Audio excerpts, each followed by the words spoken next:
Yo, what's up guys? Ako nga pala to, si Aro Akim, 19 years old at samahan niyo ako sa kwento ng aking buhay. Guys, ngayon nga pala tuturuan ko kayo kung paano mag motor wash tapos mag car wash. Yan, kasi madumi na.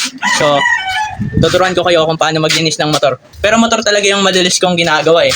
Ngayon, isasabay lang natin yung sasakyan kasi most of the time kasi guys, nagpapa-car wash kami. So, ayun, ngayon maglilinis tayo mano-mano. So, let's go.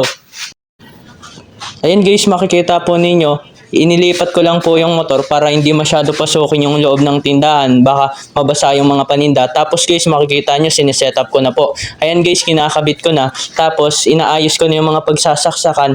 Tapos, yung mga gamit, pinagsasama-sama ko na rin guys. Para tuloy-tuloy tayo. Tapos yun guys, inaasikaso ko na yung mga pang saksak natin. Kaya, medyo inusog ko na rin para hindi mabasa. Ayusin nyo rin ito, nagbabuhol-bulo. Ayusin natin. Dito guys, makikita po ninyo, inaayos ko na po yung hose natin kasi nagkabol-bol na. Tapos dyan guys, tinitesting ko muna. Pagkatapos, tinuloy-tuloy ko nang basain muna yung motor para mawala muna yung mga alikabok bago natin sabunin. Yan guys, may bumili pa nga eh. Pagkatapos guys, naglagay na ako ng sabon. Pagkatapos, sinaluan ko yan guys para makatipid. Tapos guys, tsaka ko naman siya inisprayan ng may sabon. Tapos guys, medyo nilalakas ako yung pressure para mawala kaagad yung mga dumi. Tapos, pinunasan ko na.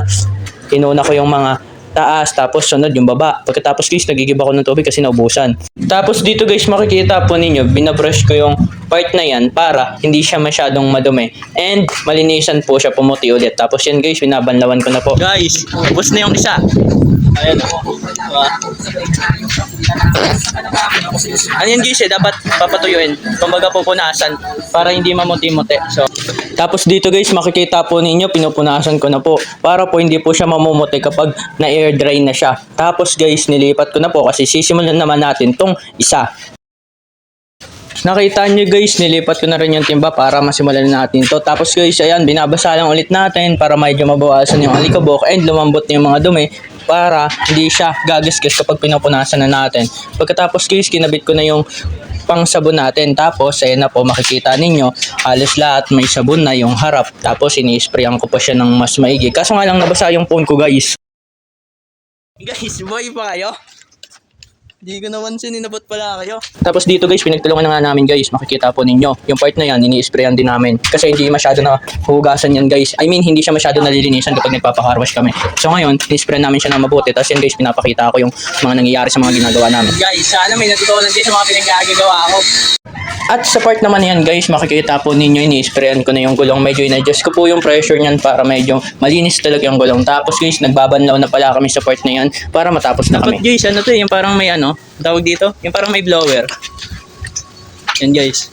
Yan, ganun lang mag-car wash. Tapos air dry na lang kasi wala kaming blower. So, yan guys, sana may natutunan kayo. Yan. Wala ngayon sila kay BG eh. Dati sila kay BG yung kasama natin palagi maganito eh. So, may edge yung mga sinasabi ko guys. So, shoutout sa iyo kay BJ. Ano, guys, sana may natutunan kayo. Yun lang. Hanggang sa muli. Guys, additional nga pala. Yung sa motor, di ba, pinunasan ko. Pero dapat talaga pinapunasan pagkatapos nyo magsabon. Kaso nga lang guys, maaraw na kasi oh. Mainit eh. Kaya ang ginawa ko na lang, nilakasan ko yung water pressure. Pero dapat guys, pinupunasan talaga. So, huwag niyo ako tularan.